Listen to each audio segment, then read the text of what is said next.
comme promis dans la vidéo du cours numéro 2 de PES94, donc voici une courte vidéo de démonstration du théorème de Millman. Donc je reprends le schéma représentatif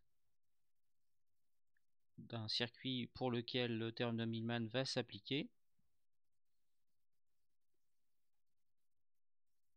avec potentiellement un nombre quelconque très grand de générateurs de Thevenin en parallèle.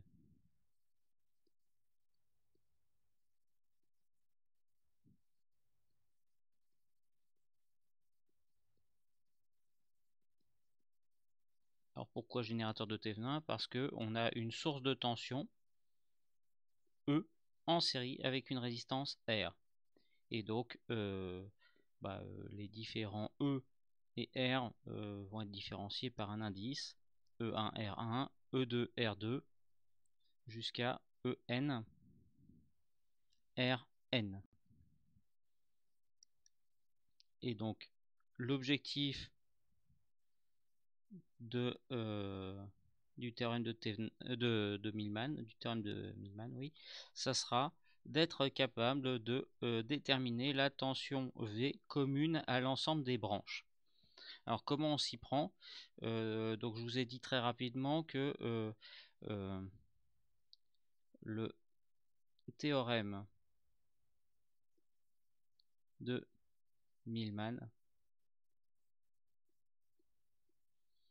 est un corollaire de la loi des nœuds. Donc en fait on redémontre ce théorème en utilisant la loi des nœuds. Et donc effectivement si on note I1 le courant débité par le générateur de Thevenin E1R1, le courant I2 celui débité par la source E2 R2 et le courant IN de manière générique ENRN, le courant débité par la source de Thevenin ENRN. Donc pour la branche K on va avoir un courant IK. Donc le théorème de Millman va tout simplement être déduit de la loi aux nœuds qui dit que la somme des IK pour K allant de 1 jusqu'à N est égale à 0. Alors pourquoi? Parce que on considère que le courant débité par ailleurs est nul. En fait il n'y a que ces N branches qui existent et dans lesquelles vont pouvoir se développer des courants, et donc forcément la somme algébrique des courants qui rentrent dans ce nœud globalement est égale à la somme des courants sortants, somme des courants rentrants égale somme des courants sortants, et le courant sortant est nul, donc forcément la somme des IK est égale à 0. Il y aura des IK positifs et des IK négatifs. Une fois qu'on a dit ça, alors là j'ai fait une erreur, j'ai mis une flèche, ça n'est pas vraiment une flèche qu'il faut mettre. Donc là je vais utiliser du bleu aussi. Donc le point important à noter, c'est qu'en fait tous les IK vont pouvoir être exprimés en fonction de la loi d'Ohm dans la résistance de la branche considérée. Donc là par exemple la tension aux bornes de R2, donc je la prends dirigée vers le bas pour être conforme à la convention récepteur pour la loi d'Ohm aux bornes de cette résistance R2, on aura une tension R2I2 dirigée vers le bas, et la loi des mailles, alors pour le coup en fait le théorème de Millman c'est un théorème complet, ça n'est pas que lié à la loi des nœuds, ça va utiliser la loi d'Ohm et la loi des mailles. On va avoir une tension V qui s'ajoute à R2I2 pour donner la tension E2. Donc de manière générique, on aura un courant IK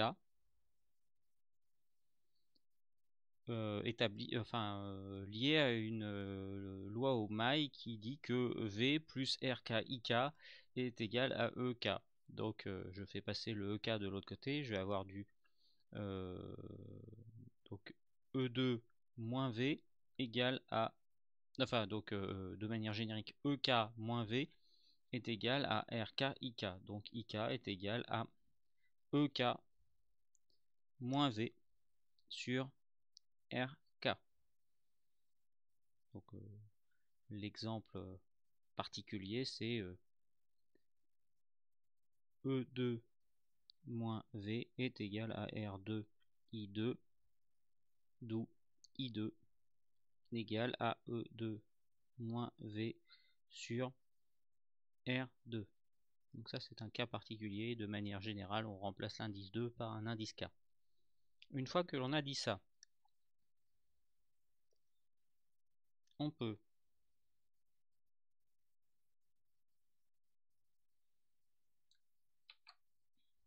récupérer ce résultat important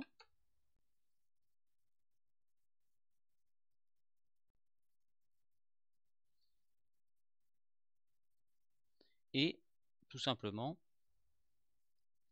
remplacer IK par son expression. On aura la somme des EK moins V sur RK pour K allant de 1 jusqu'à N qui est égal à 0. Or, cette fraction, je peux la scinder en deux, donc ça fait une somme pour K qui va de 1 jusqu'à N des EK sur RK, moins la somme des V sur RK, pour K allant de 1 jusqu'à N, est égal à 0. Donc on peut parfaitement dire que la somme des EK sur RK pour K allant de 1 jusqu'à N est égale, si on fait passer le deuxième terme de l'autre côté, comme il y a un signe moins, on le fait passer de l'autre côté avec un signe plus, des V sur RK. Et donc le résultat remarquable ici, c'est que si 1 sur RK, bah, ça dépend de K, V, ça ne dépend pas de K. C'est un terme commun à tout, enfin c'est un facteur commun plutôt, à tous les termes. Donc on peut écrire que c'est la somme des 1 sur RK pour K allant de 1 jusqu'à N, le tout entre parenthèses, fois V. Et donc on est pratiquement arrivé au résultat qui est que si on veut écrire V, V sera égal à la somme des EK sur RK pour K allant de 1 jusqu'à l'infini, jusqu'à N, sur la somme des 1 sur RK pour K allant de 1 jusqu'à N. Et donc, voilà la formule de Millman, qui est donc démontrée par cette démarche basée au départ sur une loi au nœud. Donc là, vous avez la démonstration de la formule. C'est une formule très utile à retenir par cœur ou sur votre formulaire pour l'examen, pour les deux examens, pour le médian et pour le final, qu'il n'est pas nécessaire de redémontrer. Le point important, c'est de savoir dans quel contexte l'appliquer. Typiquement, des branches en parallèle de type Thevenin qui ont en commun une certaine tension V que l'on souhaite calculer. Et au passage,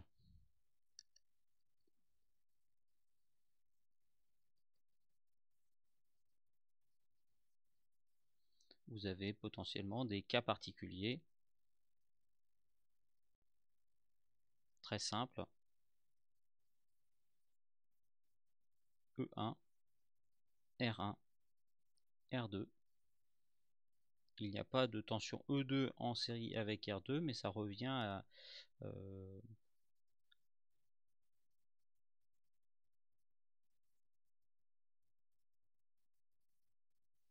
à dire que E2 serait égal à 0. Et donc, si on applique Millman ici, eh bien, on va être capable de calculer la tension V en notant que V est égal à E1 sur R1 plus 0 sur R2. Donc je l'écris même si ça ne sert à rien, juste pour ne pas oublier de termes au dénominateur, parce qu'il doit y avoir autant de termes au numérateur qu'au dénominateur. Et donc après simplification, donc là je continue le calcul au-dessus, je multiplie en haut et en bas par R1, R2, il va me rester du R2 E1 sur R2 plus R1, mais donc j'aurais tout aussi bien pu l'écrire R2 E1 sur R1 plus R2.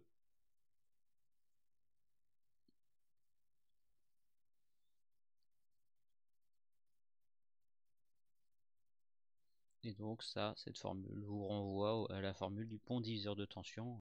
On a tout naturellement, en appliquant le théorème de Millman, retrouvé la formule du pont diviseur de tension.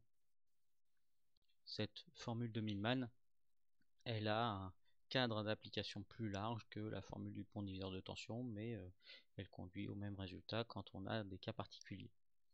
Donc voilà, c'est tout pour cette vidéo.